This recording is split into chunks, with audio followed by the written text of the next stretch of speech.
नमस्कार दोस्तों, इस समय की सबसे ताज़ा खबर यह है कि प्रधानमंत्री नरेंद्र मोदी ने राष्ट्रपति द्रौपदी मुर्मू को अपना इस्तीफा सौंप दिया है। जी हां दोस्तों, आज की सबसे बड़ी खबर हम आप तक पहुंचा रहे हैं, जहां पर देखिए प्रधानमंत्री नरेंद्र मोदी ने राष्ट्रपति द्रौपदी मुर्मू को अपना इस्तीफा सौंप दिया है।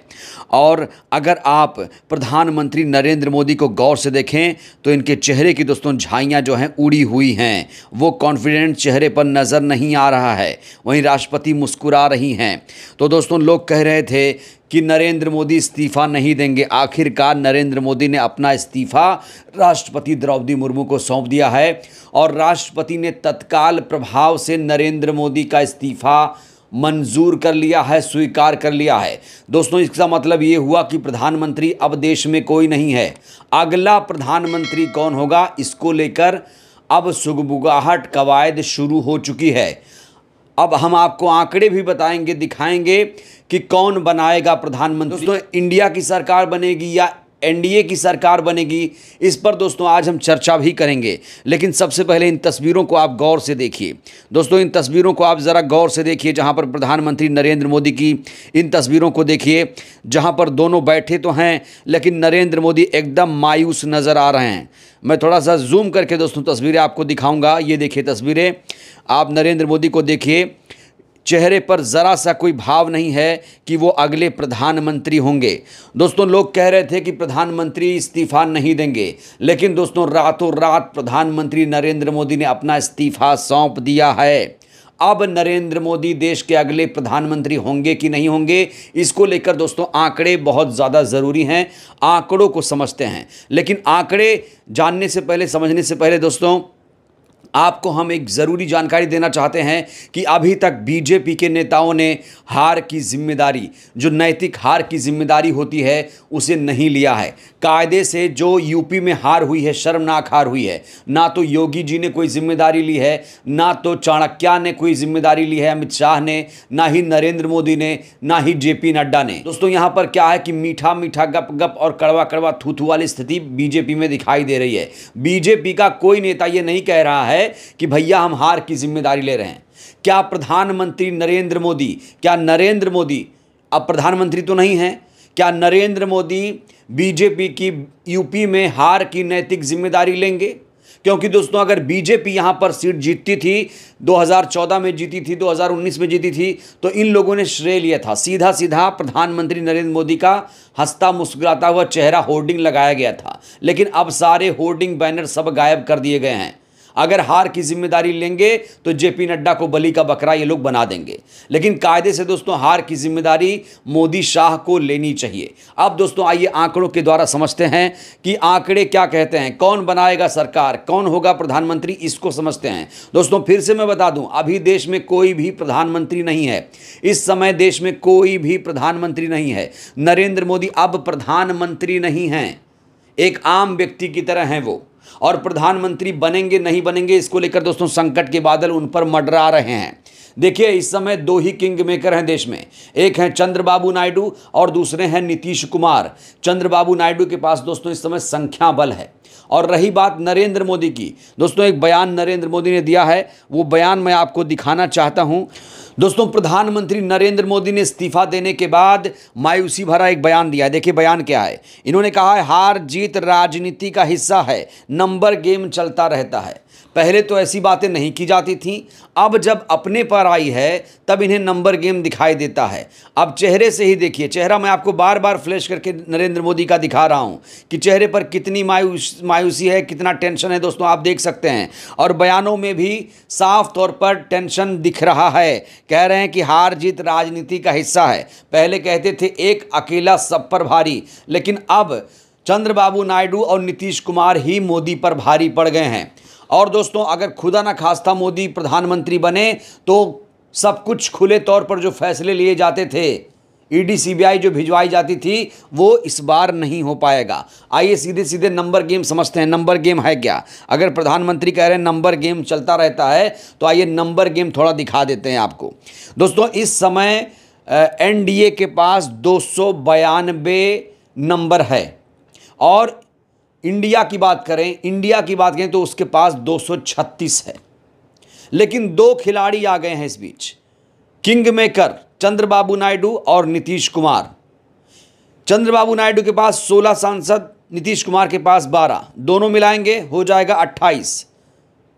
ये एनडीए का हिस्सा है, इसलिए 292 हो रहा है। याद रखिए, ये तस्वीरें देखिए, पहले इन तस्वीरों को देखिए।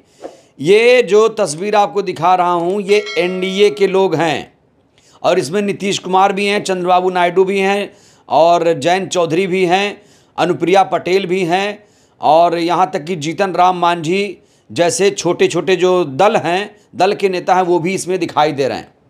लेकिन दोस्तों बड़ा सवाल है, एनडीए कितना मजबूत है। कहा जाता है कि जो एनडीए, जो बीजेपी के सहयोगी हैं, जो दल हैं, वो उतने ज़्यादा स्थिर नहीं हैं, वो कभी भी इधर जा सकते हैं। और जिस तरीके से एक फ्लाइट में तेजस्वी और नीतीश कुमार ने बात की है, जब वो पटना से दिल्ली आ रहे थे, तो उसमें साफ तौर पर केमिस्ट्री दिखाई दी दोनों की। और तेजस्वी ने भी कहा कि किंग मेकर हैं नीतीश कुमार जी। तो दोस्तों नंबर देखिए, 292 से अगर आप 28 निकालिए, संख्या पहुंच जाती है 264। अगर ये दोनों निकाल दीजिए इनको, जैसा कि बहुत ज़्यादा संभावना है, चंद्रबाबू नायडू से इनके रिश्ते अच्छे नहीं हैं, इनके रिश्ते उतना नीतीश कुमार से भी नहीं हैं, क्या क्या नहीं पीछे कहा गया। तो ये लोग दोस्तों बहुत मुश्किल है, बैठक में तो चले गए, लेकिन बहुत मुश्किल है ये लोग एनडीए का हिस्सा रहें, क्योंकि इन लोगों ने दोस्तों झेला है 10 साल इनके संकट भरे थे। और ये लोग देंगे साथ तो ये लोग खुद जिम्मेदार होंगे। लोकतंत्र संविधान के नाम पर इस चुनाव को लड़ा गया है। अब देखिए, अब हम इंडिया की बात करें तो इंडिया के पास 236 है नंबर गेम, और 28 अगर आप जोड़ दीजिए तो यहाँ पर 264 हो जाता है, सीधा सीधा बहुमत के करीब। दोस्तों इस बार जनता ने किसी को मैंडेट नहीं दिया है, ये बड़ी बात है। और इस बार गठबंधन की ही सरकार बनेगी। बड़ा सवाल, क्या एनडीए की सरकार बनेगी? जवाब है नहीं बन पाएगी। हालांकि बीजेपी वाले कह रहे हैं कि 8 जून को नरेंद्र मोदी फिर से शपथ लेंगे, तैयारी कर रहे हैं, लेकिन 8 जून दोस्तों अभी बहुत दूर है। यहाँ एक एक मिनट में बड़ा बड़ा खेला हो जा रहा है। उधर चंद्रबाबू नायडू से एमके स्टालिन ने मुलाकात की, एमके स्टालिन ने तेजस्वी यादव से मुलाकात की, तमाम तेजस्वी ने नीतीश कुमार से मुलाकात की। मुलाकातों का दौर चल रहा है, बीजेपी की सांसें फूली हुई हैं। दोस्तों अब बड़ा सवाल ये है कि इंडिया की सरकार बनेगी तो कौन होगा प्रधानमंत्री। दोस्तों अभी अगर मैं बात करूं तो राहुल गांधी का नाम सबसे आगे चल रहा है, और इंडिया वाले इसको लेकर बिल्कुल फिक्रमंद नहीं हैं कि कौन बनेगा प्रधानमंत्री। बस इंडिया में जो भी हैं, इन लोगों ने संविधान, लोकतंत्र बचाने के नाम पर चुनाव लड़ा था, नफरत को हराने के लिए चुनाव लड़ा था, तो इनको सिर्फ और सिर्फ प्रधानमंत्री बना देना है, कोई भी बन जाए। और बहुत सारे लीडर्स हैं जो प्रधानमंत्री बन सकते हैं।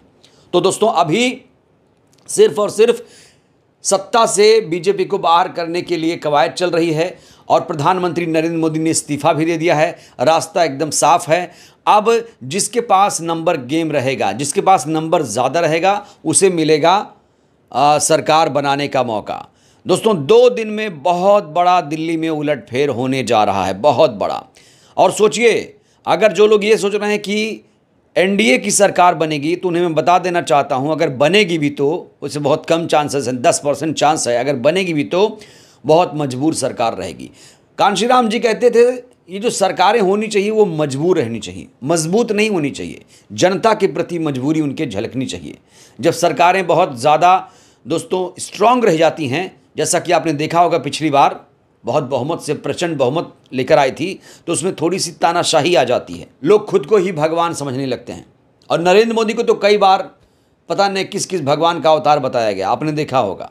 हालांकि बीजेपी के घमंड को जनता ने चकनाचूर कर दिया। हिंदुत्व के नाम पर वोट मांग रहे थे, मंदिर, मस्जिद, मुगल, मटन, मंगलसूत्र की बात कर रहे थे, जनता ने हुमुच दिया। जनता ने एक नहीं सुनी और जनता ने बड़ा बदलाव कर दिया। तो दोस्तों अब माना जा रहा है, जिस तरीके का समीकरण बन रहा है उससे यही लग रहा है कि अब इंडिया की ही सरकार बनेगी। जो नंबर गेम है वो नंबर गेम इंडिया के पास भी वैसे है। और एक बड़ी बात दोस्तों, अब हार की जिम्मेदारी मुझे लगता है कि दोनों जो गुजराती हैं उन्हें ले लेनी चाहिए। और इसमें देरी नहीं करनी चाहिए। नैतिकता की बात है, नैतिकता भी दिखानी चाहिए और हार की जिम्मेदारी हो, जीत की जिम्मेदारी हो, सबकी लेनी चाहिए, श्रेय लेना चाहिए। तो नरेंद्र मोदी को भी हार की जिम्मेदारी अब ले लेनी चाहिए। शपथ लेंगे नहीं लेंगे दोस्तों, वो भविष्य के घर में छुपा हुआ है। बहरहाल दोस्तों, इस वीडियो में फिलहाल के लिए बस इतना ही। इस वीडियो को लेकर अपनी प्रतिक्रिया आप लोग जरूर दीजिए। बहुत बहुत धन्यवाद, शुक्रिया।